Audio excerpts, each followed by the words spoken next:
Night draped over the mountains of Abbottabad like a heavy blanket, muffling the hum of the distant world. The air was still, the streets silent. In one modest compound, behind high concrete walls topped with barbed wire, life appeared quiet, ordinary, almost invisible. But on this night, far above the clouds, a mission unlike any other in modern history was already in motion. Its target, the world's most wanted man, Osama bin Laden. For nearly a decade, his name had haunted the headlines and the hearts of millions. The man behind the September 11th attacks had vanished into the folds of rugged mountains and shadowy borders, evading the most powerful intelligence network on Earth. But now, after years of intelligence gathering, whispers and dead ends, the United States believed it had found him, here in Pakistan, in a compound hidden in plain sight. The operation had been given a name worthy of its scale, Operation Neptune Spear, a name that hinted at stealth, precision, and the sharp strike of retribution.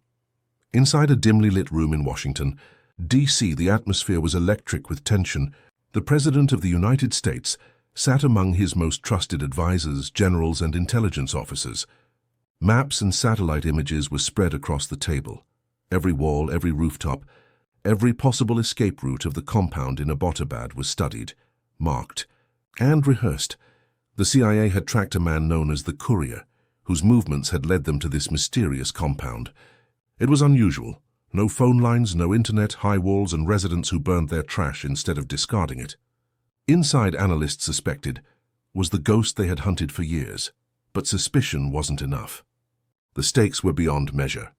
If this was truly bin Laden, and if the mission failed, it could ignite a firestorm of political and military consequences. Weeks of planning turned into months of secret briefings. Only a handful of people knew the true scope of the mission. Among them, the director of the CIA and the elite warriors chosen to execute it. The U.S. Navy SEALs, specifically the SEAL Team 6, known formally as the Naval Special Warfare Development Group. These were men trained for the impossible, silent, swift, and surgical. Their lives revolved around precision. Every second counted, every breath calculated. And now they were preparing for a mission that would test everything they knew about warfare, discipline, and courage. In a secluded base, far from public eyes, they trained relentlessly. A replica of the compound had been built, allowing them to practice every entry, every turn, every possible confrontation. They studied the structure until they could navigate it blindfolded. No one spoke of glory. There was only focus.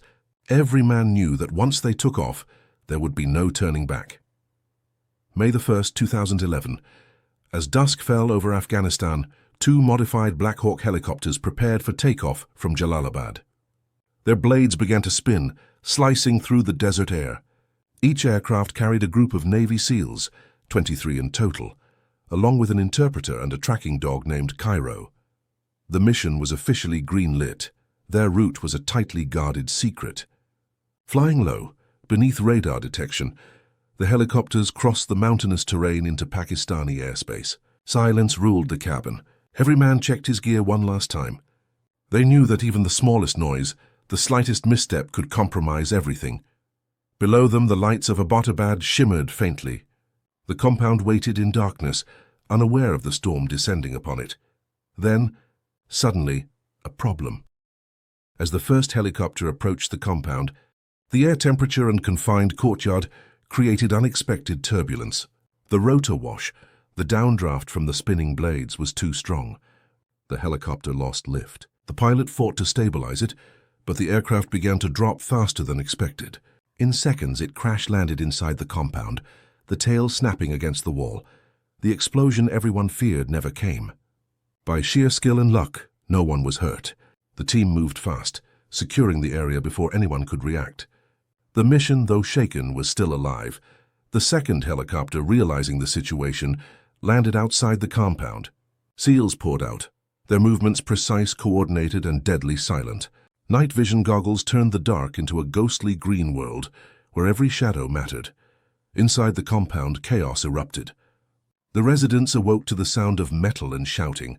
Bin Laden's couriers, armed but disoriented, tried to defend the house. The SEALs moved room to room, clearing the building with ruthless efficiency. Bullets cracked through the night, brief flashes of light illuminating the dust and confusion. Within minutes, resistance was crushed. Women and children were moved aside, unharmed but terrified. The SEALs continued upward, to the third floor where their target was believed to be. There, behind a door, the mission's purpose awaited. Time slowed. A SEAL raised his weapon, calling out in whispers. They moved in pairs, each covering the other. The door opened, revealing a tall figure, bearded and startled. For a moment, the world held its breath. 2 shots rang out. Osama bin Laden fell, his reign of terror ending in a single heartbeat. The man who had evaded the world's greatest powers for 10 years now lay lifeless on the floor of his own sanctuary. The team quickly confirmed his identity, facial recognition, height and distinctive features. Then came the call over the radio. For God and country, Geronimo EKIA, enemy killed in action. Those words, carried through encrypted channels, reached Washington in seconds. In the Situation Room, silence turned into solemn relief. The president leaned forward, eyes fixed on the monitor. The mission had succeeded, but it wasn't over yet. The SEALs gathered valuable intelligence, hard drives, documents, and digital devices before preparing to exfiltrate. They had been in the compound for under 40 minutes, yet the world outside was already beginning to stir. Lights flickered on in nearby houses, people stepping out in confusion at the sound of helicopters and distant gunfire. The damaged Black Hawk had to be destroyed. The SEALs rigged explosives and detonated it, ensuring no trace of its stealth technology would fall into the wrong hands. Flames lit up the compound as the team boarded the remaining helicopter, their mission complete. Within minutes, they vanished into the night sky, leaving behind nothing but wreckage and unanswered questions. The journey back to Afghanistan was long, silent, and heavy. Each man sat deep in thought, the adrenaline fading into exhaustion. They had just changed the course of modern history, but the weight of that truth had yet to settle in. When they finally touched down, the reality hit. The most wanted man in the world was dead.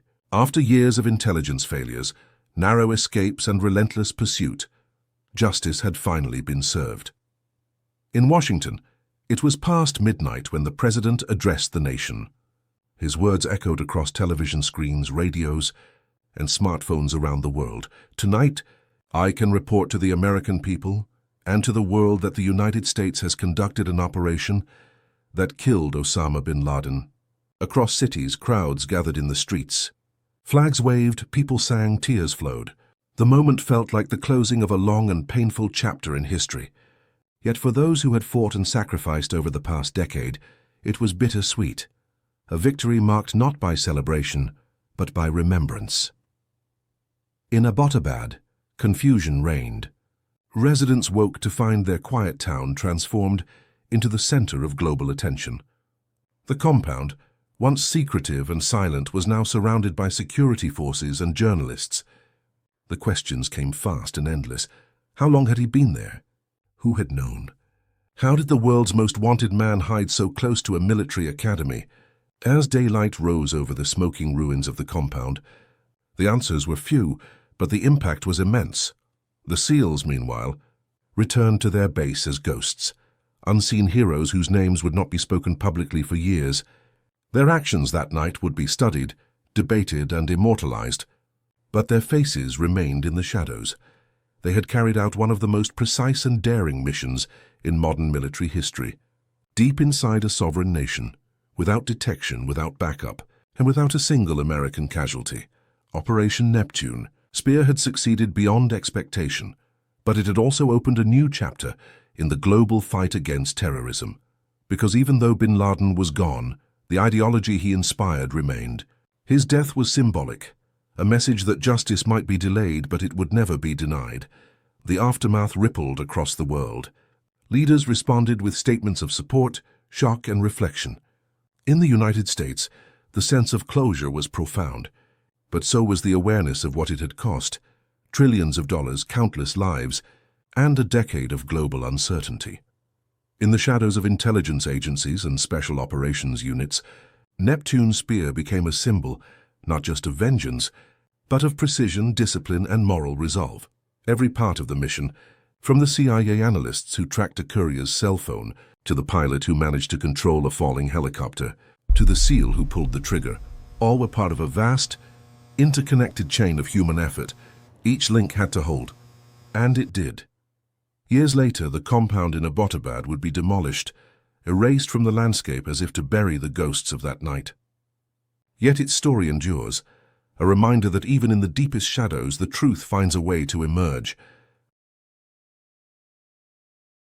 For the men who flew into Pakistan under cover of darkness, the memory of those moments remains vivid. The whir of the rotors, the smell of gunpowder, the sound of their own heartbeats echoing through the night. They had faced uncertainty, defied fear, and completed a mission that changed the world. The name Operation Neptune Spear carries layers of meaning. The Neptune represents the sea god, an homage to the Navy SEALs whose origin lies in maritime warfare. The spear symbolizes the sharp precision of their strike, swift, silent, and fatal. Together, it became a phrase that captured the essence of modern warfare. Intelligence-driven, surgical, and deeply human, because at its core, this mission wasn't just about killing one man. It was about delivering justice for the lives lost on that terrible day in 2001. It was about showing that, no matter how long it took, the pursuit of truth and accountability would not fade. As night returned to Abbottabad in the days that followed, the streets once again grew quiet. But the world had changed. The silence was different now, less of fear, more of reflection, and somewhere in the depths of history, the story of Neptune Spear stands as both a testament and a warning, that the arc of justice, though long, bends toward those who have the courage to follow it to the very end. The mission had begun in secrecy and ended in revelation. From the halls of Washington to the quiet hills of Pakistan, it reshaped how nations saw the war on terror. But for those who carried it out, there were no parades, no medals in public view. Just the knowledge that they had done what needed to be done, that in one long, dangerous night, they had closed a chapter of pain for millions around the world. And as the world watched the dawn of May 2nd, 2011, a single message echoed in silence across continents and time. Justice has no borders. And when it comes quietly, on the wings of men who never speak of what they've done,